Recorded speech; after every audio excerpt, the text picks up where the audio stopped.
Breaking news చూస్తున్నాం. 6 గ్యారంటీల అమలుపై ప్రభుత్వం కసరత్తు చేస్తుంది. ఈ నెల 28 నుంచి మరో 2 గ్యారంటీల అమలుకు సిద్ధమవుతుంది. చేయూత పెన్షన్ 4000కు పెంపు చేస్తూ ప్రభుత్వం నిర్ణయం తీసుకుంది.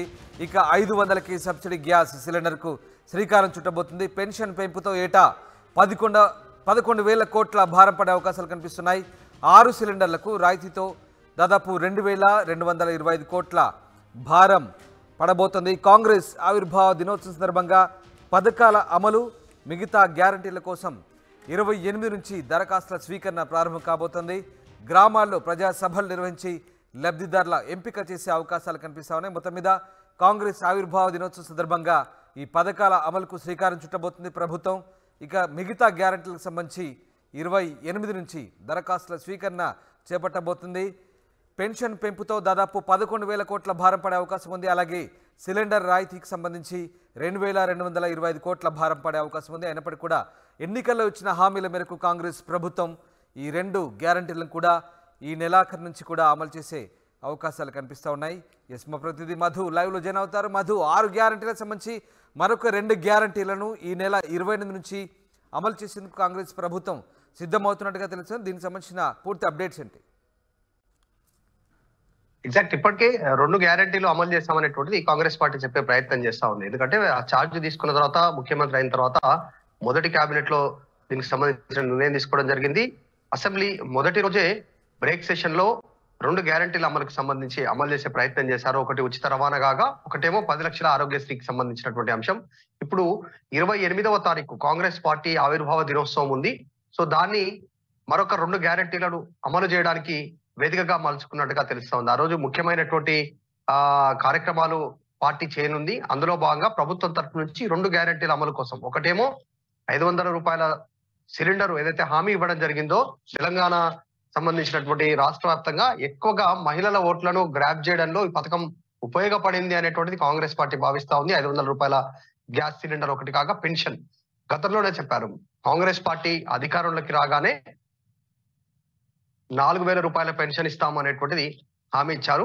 ఆ హామీని నిలబెట్టుకునే ప్రయత్నం కాంగ్రెస్ పార్టీ చేసేటువంటి పరిస్థితి ఉంది ప్రభుత్వంలోకి వచ్చిన తర్వాత. సో ఈ రెండింటిని ప్రజల నుంచి ఇప్పటికే వినతులు స్వీకరించారు. కొత్త పెన్షన్ కి సంబంధించినటువంటి వాటిపైన వినతులు గతంలో ఇచ్చినటువంటి వాటిని పరిశీలిస్తూనే ఇప్పుడు కొత్తగా వచ్చేటువంటి వారి కోసం ఆహ్వానం పలకాలనేటువంటిది. ప్రస్తుతానికి మాత్రం గత ప్రభుత్వం ఏదైతే పెన్షన్స్ ఇచ్చిందో అదే లిస్ట్ తో 4,000 రూపాయలతో 28 లాంచ్ చేయను. అంటే జనవరి 1వ తారీఖు రోజు తర్వాత తెలంగాణలో పెన్షన్స్ వస్తున్నటువంటి పెన్షన్దారులంతా కూడా 4,000 రూపాయల పెన్షన్ తీసుకోనున్నారు. ఈసారి యథావిధిగా అదే ప్రాసెస్ లో గ్యాస్ సిలిండర్ మాత్రం 500కు తీసుకోనున్నటువంటి పరిస్థితి. అదే విధి విధానాలను రూపొందించడానికి ప్రభుత్వం సిద్ధమైతా ఉంది. ఇప్పటి వరకు ఎవరైతే ఈ KYC, bank account, Aadhaar card link అయి ఉన్నాయో వారందరికీ కూడా ఈ కార్డు 500 రూపాయలకు సంబంధించినటువంటి సిలిండరు ఇవన్నీ వర్తింపజేసేలా ప్రభుత్వం నిర్ణయం తీసుకుంది. భారం విషయానికి వస్తే గత ప్రభుత్వం ఏ రకంగా అయితే పెన్షన్స్ కి సర్దుబాటు చేసిందో, ప్రభుత్వ ఉద్యోగులకు శాలరీ విషయంలో డబ్బుల కోసం సమకూర్చేలా కొన్ని ప్రయత్నాలు చేసిందో, ఈసారి కూడా కొన్ని బాండ్స్ రూపంలో ప్రభుత్వం ముందుకు వస్తా ఉంది. డబ్బు సమకూర్చుకోవడం కోసం పెన్షన్ల పైన 11,000 భారం పడ్డప్పటికీ కూడా సిలిండర్ల పైన 2,250 కోట్ల పైన భారం పడనున్నా కూడా సో ప్రభుత్వం గతంలో ఇచ్చిన హామీని, ప్రతిపక్షంలో ఉన్నప్పుడు ఇచ్చిన హామీని నిలబెట్టుకోవడానికి ఈ 2 పథకాలను అమలు చేయాలనేటువంటి దిశగా ముందుకు వెళ్తా ఉంది. వీళ్ళు డెడ్ లైన్ పెట్టుకున్న టార్గెట్ వచ్చేసి 100 రోజులు. 100 రోజులు అంటే దాదాపు 3 నెలలు. ఆల్రెడీ 10 రోజులు అంటే ఈ ఎంపిక, లబ్ధిదారుల ఎంపికకు సంబంధించి ఎట్లాంటి ప్రొసీజర్ పాటించే అవకాశాలు, ఎట్లాంటి విధి విధానాలు కావచ్చు, అలాగే ఎంపికకు సంబంధించినటువంటి పద్ధతి ఎలా ఉండబోతుంది?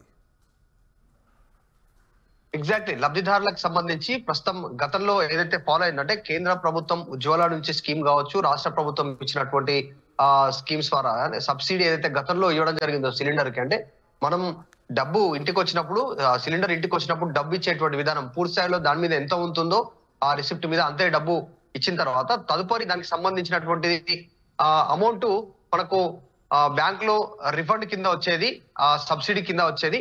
మరి అదే విధంగా వీళ్ళు చేయనున్నారా, లేదంటే డైరెక్ట్ గా ఇంటికి వచ్చేటువంటి సిలిండర్ నే 500 రూపాయలకు అందజేసేలా ఏర్పాట్లు చేస్తున్నారా అనేటువంటి మార్గదర్శకాలు 28వ తారీఖు రోజున క్లారిటీ నానుంది. ఆ రోజు పూర్తి విషయాలు చెప్పనున్నట్టుగా తెలుస్తా ఉంది. ఇక పెన్షన్ కి సంబంధించినటువంటి విషయంలో కూడా పాత పెన్షన్దారులు ఎవరైతే ఉన్నారో అదే విధిగా అదే పెన్షన్దారులకి 4,000 రూపాయలు పెంచుతూ 4,000 రూపాయలు పెన్షన్ వచ్చేటువంటి విధంగా ప్రభుత్వం నిర్ణయం తీసుకున్నట్టుగా తెలుస్తాం. సో 28వ తారీఖు రోజున ఒక స్పష్టమైన క్లారిటీ వస్తుంది. తర్వాత రోజు మాత్రం జనవరి తర్వాత నుంచి, అంటే ఏదైతే 100 రోజులు టార్గెట్ పెట్టుకోవడం జరిగింది వీళ్ళు, తర్వాత నుంచి పూర్తి స్థాయిలో కొత్త అప్లికేషన్లు తీసుకోవడము, కొత్త వారిని ఎలా పరిగణలోకి తీసుకోవాలి అనేటువంటి దానిపైన ప్రభుత్వం దృష్టి పెట్టనున్నట్టుగా తెలుస్తుంది. ప్రస్తుతానికి మాత్రం పాత పెన్షన్దారుడు గత ప్రభుత్వం అమలు చేసినట్టుగానే పెంచినటువంటి వాటిని 500 రూపాయల సిలిండర్ ని 2 అమలు చేయడానికి ప్రభుత్వం నిర్ణయం తీసుకుంది. Right, thank you very much Madhu, thanks for the update. ఇది మొత్తం మీద మిగతా 2 గ్యారంటీలకు సంబంధించిన అమలు విషయంలో ప్రభుత్వం ముందడుగు వేస్తోంది. ఈ నెల 28 నుంచి పెన్షన్ సంబంధించి అలాగే 500 రూపాయల సిలిండర్ సంబంధించి ముందడుగు పడుతుంది. ఈ 2 గ్యారంటీలను కూడా అమలు చేసేందుకు ప్రభుత్వం సిద్ధమవుతున్నట్టుగా తెలుస్తోంది. కాంగ్రెస్ ఆవిర్భావ దినోత్సవం సందర్భంగా ఈ పథకాల అమలుకు శ్రీకారం చుడుతోంది. అలాగే ఇక పెన్షన్తో దాదాపు 11,000 కోట్ల రూపాయల అదనపు భారం పడే అవకాశాలు కనిపిస్తున్నాయి ప్రభుత్వానికి. అలాగే సిలిండర్లకు 6 సిలిండర్లకు రాయితీతో దాదాపు 2,225 కోట్ల భారం పడనుంది. ఇవన్నీ కూడా ప్రభుత్వం భరించేందుకు సిద్ధమవుతుంది. సో ఓవరాల్గా చేయుత పెన్షన్ 4,000కు పెంపు, అలాగే 500కి సబ్సిడీ గ్యాస్ సిలిండర్కు ఈ నెల 28 నుంచి అమలుకు ప్రభుత్వం శ్రీకారం చుడుతున్నట్టుగా తెలుస్తుంది. కాంగ్రెస్ పార్టీ ఆవిర్భావ దినోత్సవం సందర్భంగా వీటి అమలుకు ప్రభుత్వం సిద్ధమవుతుంది. మరోవైపు గ్రామ సభల ద్వారా లబ్ధిదారులను ఎంపిక చేసే ప్రక్రియకు అధికారులు విధి విధానాలు రూపొందిస్తున్నారు.